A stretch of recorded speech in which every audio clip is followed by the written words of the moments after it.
Okay, this section is all about finding the geometric means or the terms between two numbers. So our scenario is this. It says find 3 geometric means between 6 and 96. Okay, so we know there's 3 geometric means between these two numbers. The first thing you want to do, step 1, is to draw a diagram so you can get an idea of what we're doing here. So we know our first number in this, the first term, is 6. Okay, and then we know there's 3 numbers in between 6 and 96. Okay, so we got 3 numbers. We don't know what they are. 1, 2, 3. Okay, there's 3 geometric means between these two numbers. Let's put commas in there because it's appropriate to put commas. Okay. Step 2 is to find something called the common ratio, and we've done this before. We need to figure out 6 times r. That's our common ratio. Should give me this one. And if we multiply it by r again, it should give me this one. And if we multiply by r one more time, it should give me this one. And again, if you do it one more time, if you multiply by r one more time, it should give you 96. Okay?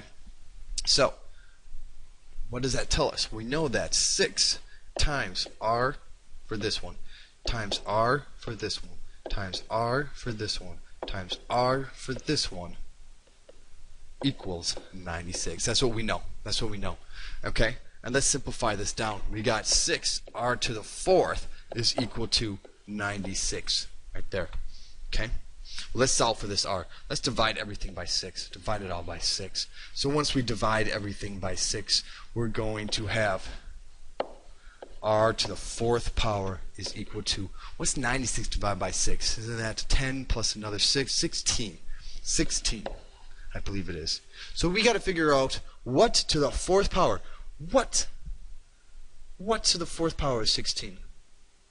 Now, there's 2 ways to go about doing this. You can just think it over your head. Well, 2 times 2 times 2 times 2, that's 16. So r could equal 2. But because this is an even power, you could also make that a negative 2, right? Because negative 2 times negative 2 times negative 2 times negative 2 is also positive, and it is also 16. So you got those 2 values. You could also do something to take the 4th root of both sides. And the 4th root of 16 is the same thing as 16 to the 1/4 power. And that could give you the solution, the same solutions we have right here. So we know we have the common ratio of 2 or negative 2. Okay? So those are our common ratios.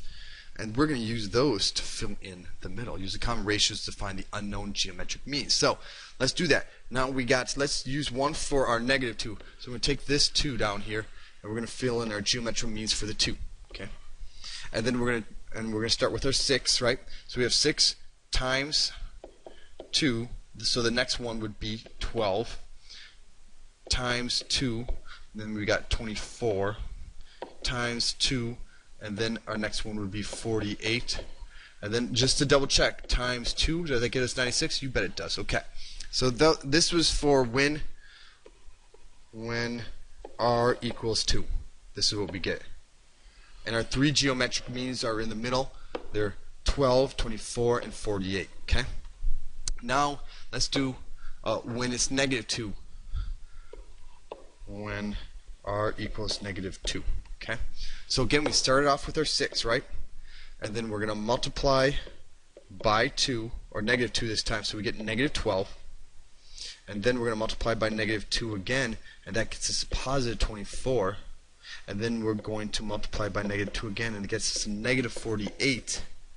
And then we're going to multiply by negative 2 again, just to make sure we get to that 96 again, and that gets us that does get us a positive 96. So in this situation, our 3 geometric means in the middle are negative 12, 24, and 48. So those are your 2 solutions, or possible solutions to this problem. For finding, remember, we want to find the geometric means between 2 numbers. These are the 2 possibilities: 12, 24, and 48, or negative 12, 24, and negative 48. So that's it for this lesson. This is all geometric sequences, and the next lesson is going to be series. Remember, series, the big difference is now instead of just having a bunch of numbers in a row, we're adding those numbers up too. Okay? Great job on this, and let's move on.